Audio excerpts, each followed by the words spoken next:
j'avais toujours ce sentiment, tu sais quoi, si je reviens à Montréal, je ne veux pas revenir à 35-36 pour juste faire un dernier tour de piste. Je veux revenir pour démontrer que voici le savoir-faire que j'ai raffiné en étant en Europe. Voici ce qu'un joueur québécois est capable de faire. Je vais aller en plusieurs étapes parce qu'il y a plein de trucs qui se sont passés qui disent hey, ça, c'est fou. Quand je suis arrivé, tout est bien, je reviens à Montréal, j'ai un sentiment que l'entraîneur a des projets, mais là, les premières semaines ne sont pas au top. Moi, je joue à ma manière, pas à la manière qu'on voulait que je joue. Et à ce moment-là, là, je me dis, peut-être qu'il faut que je retourne en Europe.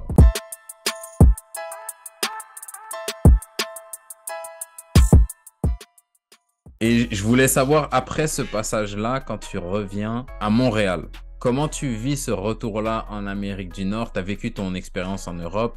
Là, tu es à, je ne sais pas comment le dire, Northshaland, c'est comme un CH. Comme un CH. Okay. C'est SJ, mais c'est CH. Ouais, c'est ça. Northshaland. Après, tu passes une année aussi à Lyngby, aussi au Danemark. Après, tu reviens à l'Impact. Ouais, je reviens à la maison.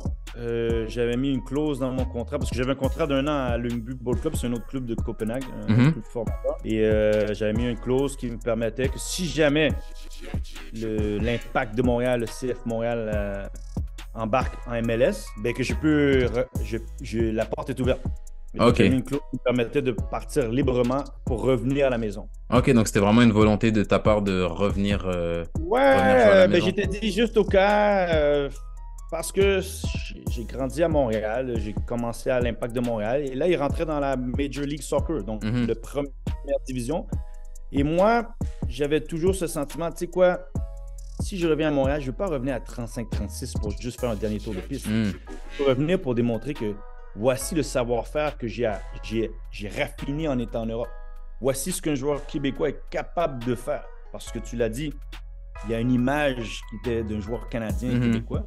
Et moi, je voulais dire, hey, la Made in Québec, c'est aussi bon que Made in USA ou Made en France ou ailleurs. Donc, ça peut.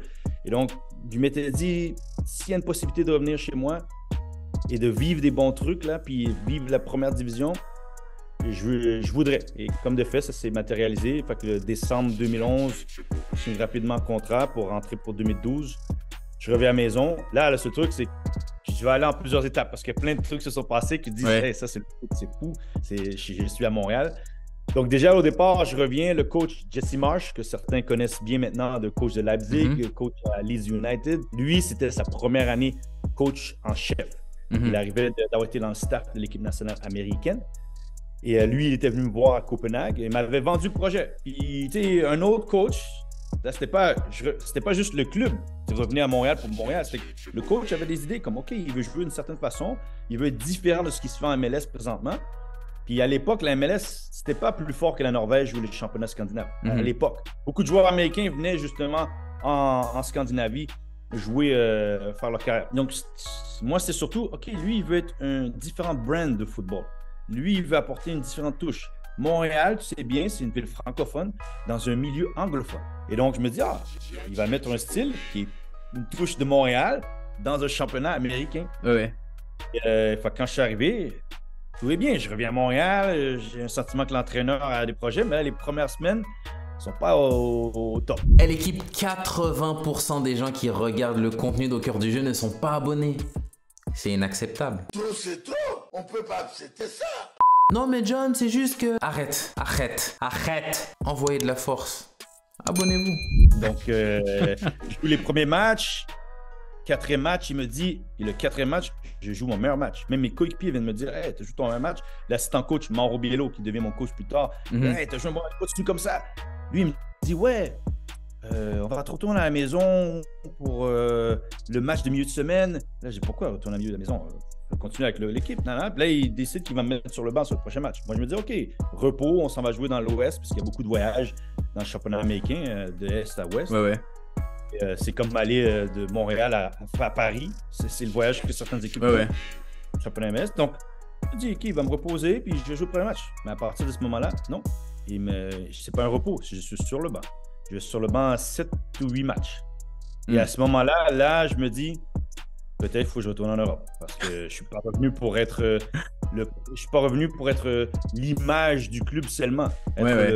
joueur québécois qui revenait à la maison, qui devient le poster boy. Moi, je suis venu parce que je sais que je peux performer. Oui, tu avais de l'ambition encore. Et pourquoi il te met sur le... Est-ce que tu as une explication sur les... Parce que là, tu sais, Jesse Marsh, comme je t'ai dit, j'apprenais à le connaître. Parce qu'entre ce qu'il mettait sur papier ou comme idée, et ce que là, n'oublions pas, quand tu deviens coach, mais le résultat aussi commence à jouer. Parce que tu peux bien avoir les idées de Barcelone, il y a les pragmatiques, dogmatiques, mais après ça, quand tu n'as pas le résultat et que le club commence à mettre une certaine pression, tu fais quoi?